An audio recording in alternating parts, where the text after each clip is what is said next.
Assalamualaikum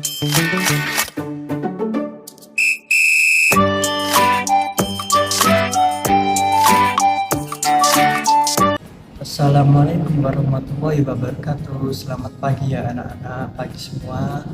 Apa kabar kalian semua? Baik-baik saja semua ya, alhamdulillah. Apakah di kelas 3 ini ada yang absen atau tidak berangkat? Oh, tidak ada, alhamdulillah nil semua ya.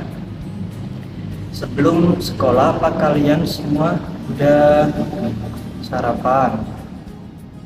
Karena sarapan itu sangat penting ya anak-anak.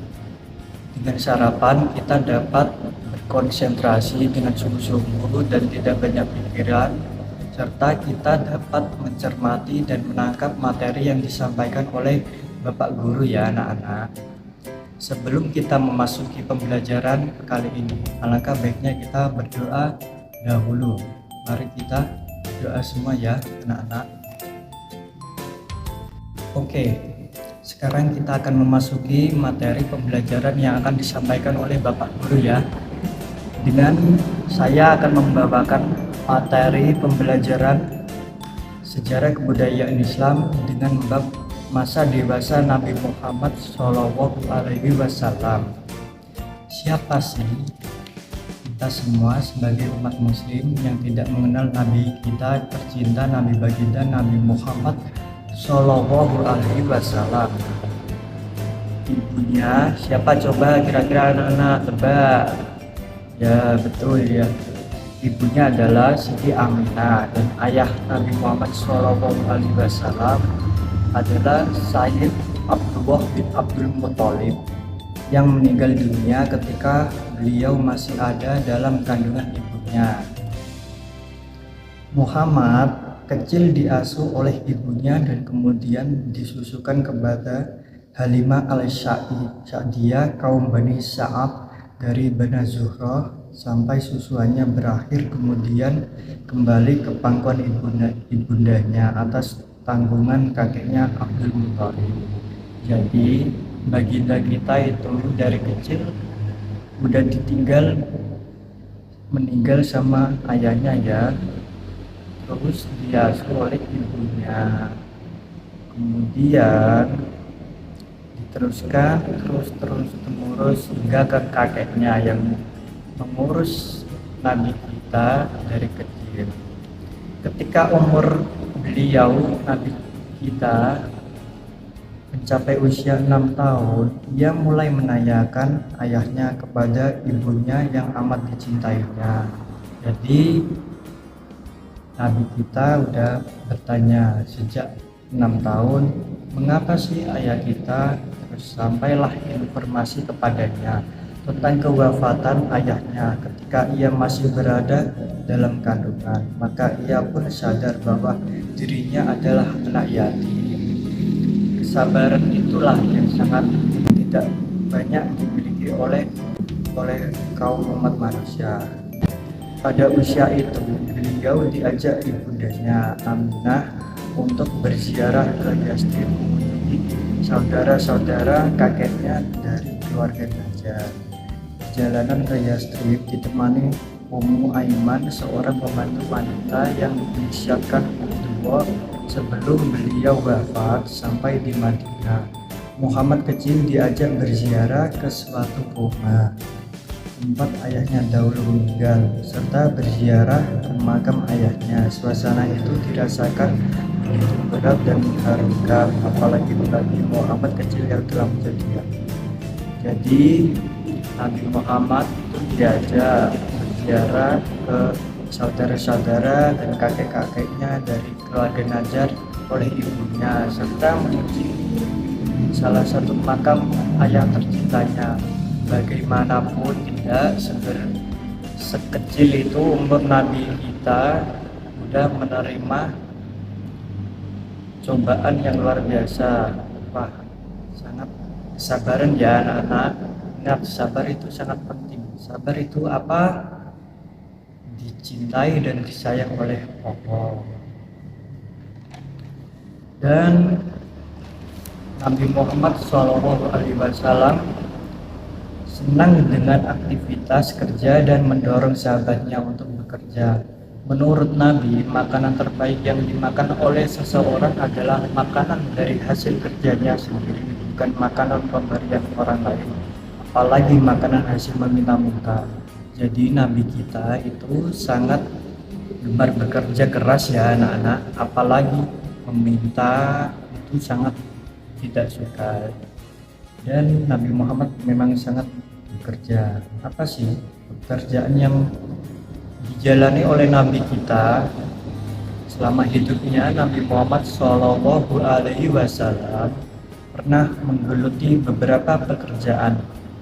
Yang pertama ada menggembala kambing. Pada usia 8 tahun Nabi Muhammad Shallallahu Alaihi Wasallam yang saat itu diasuh pamannya menyampaikan keinginannya kepada pamannya itu untuk bekerja menggembala kambing. Mendengar hal itu, Abu Thalib dan istrinya Fatimah binti Asad kaget dan berusaha mencegahnya. Keduanya tidak tega kalau keponakannya yang masih kecil itu harus bekerja menggembala kambing. Muhammad SAW memiliki tekad yang kuat sehingga keinginannya itu tidak bisa dipukul. Di Nabi Muhammad, Nabi kita tercinta itu umur 8 tahun aja udah menggembala kambing, sehingga paman dan bibinya hampir mencegahnya, tapi Nabi Muhammad memiliki tekad yang luar biasa sehingga keinginannya itu tidak bisa ditunda. Yang kedua, pekerjaannya, Nabi kita gemar berdagang. Nabi kita gemar berdagang. Profesi kedua yang pernah adalah berdagang. Diajak Abu Thalib untuk ikut dalam kafilah dagang ke Syam setelah tidak lagi menggembala kambing atau setelah usianya 12 tahun. Sejak saat itu beliau semakin menekuni dunia dagang. Nah, perdagangan ini adalah salah satu pekerjaan yang digemari oleh baginda kita pada usia 15 tahun ketika diajak Abu Thalib. Dan selanjutnya ketekunan Nabi Muhammad SAW dalam bekerja. Abu Thalib melihat keponakannya bekerja dengan penuh ketekunan. Nabi Muhammad SAW mampu memperlihatkan semangat dan kemauan yang keras. Nabi Muhammad SAW juga bertanggung jawab dalam setiap pekerjaan. Melihat kesungguhannya itulah beliau diajak pamannya ke negeri Syam untuk berniaga. Ya, itulah salah satu ketekunan Nabi Muhammad ketika bekerja. Dalam bekerja dia sangat bekerja keras, bertanggung jawab dan jujur, sehingga pamannya sangat terheran-heran sehingga diajak ke negeri Syam untuk berniaga. Yang terakhir ada cara berdagang Nabi Muhammad SAW. Ketika usia Nabi Muhammad SAW menjelang 25 tahun, beliau mendapat kepercayaan untuk membawa barang dagangan Khadijah ke negeri Syam. Selama berdagang untuk Khadijah, Nabi Muhammad SAW mendapat keuntungan yang sangat besar. Dengan berdagang itu Nabi Muhammad mendapatkan keuntungan, dan hal ini didapatkan karena selama berdagang dia sangat tekun, jujur, ramah, dan murah senyum kepada pembeli dan pedagang.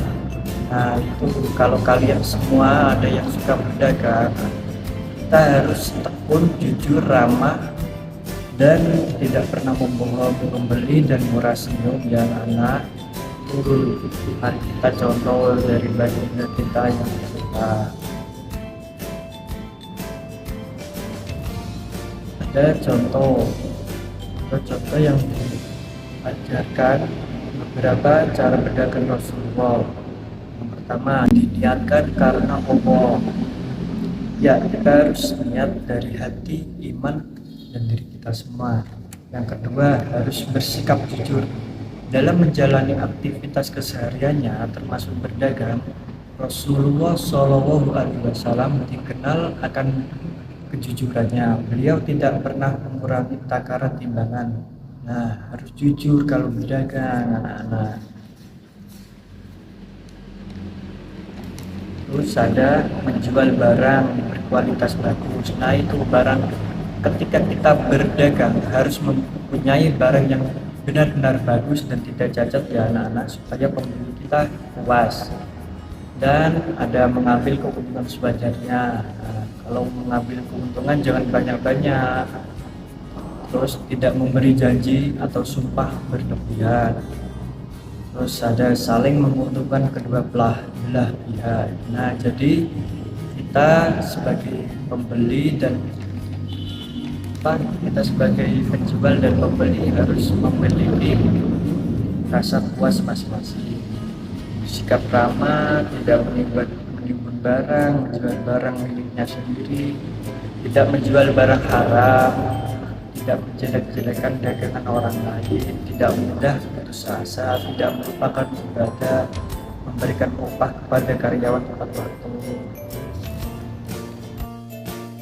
Nah, seperti itu ya anak-anak, kita sebagai manusia yang baik, kalau mau menjadi orang baik, kita dapat mengambil sifat-sifat yang positif dari Nabi Muhammad SAW sehingga kita menjadi orang yang baik, akhlaknya jujur, terjaga, kebaikannya mulia, tepat janji, suka tolong menolong sesama teman dan anak-anak. Oke, sudah ya, saya tutup pembelajaran sejarah kebudayaan Islam kelas 3 ini ya anak-anak. Saya akan memberi tugas pekerjaan rumah minggu depan harus dikumpulkan ya, ingat anak-anak. Oke ya, saya akan memberi tugas pekerjaan rumah kepada kalian semua. Ingat, minggu depan harus dikumpulkan. Kalian harus mengerjakan uji kompetensi akhir bab 1 halaman 21. Ingat itu ya anak-anak, pekerjaan rumah harus dikerjakan minggu depan, harus selesai semua. Sekian dari Pak Guru, kalau ada yang salah perkataannya mohon dimaafkan ya anak-anak. Wassalamualaikum warahmatullahi wabarakatuh.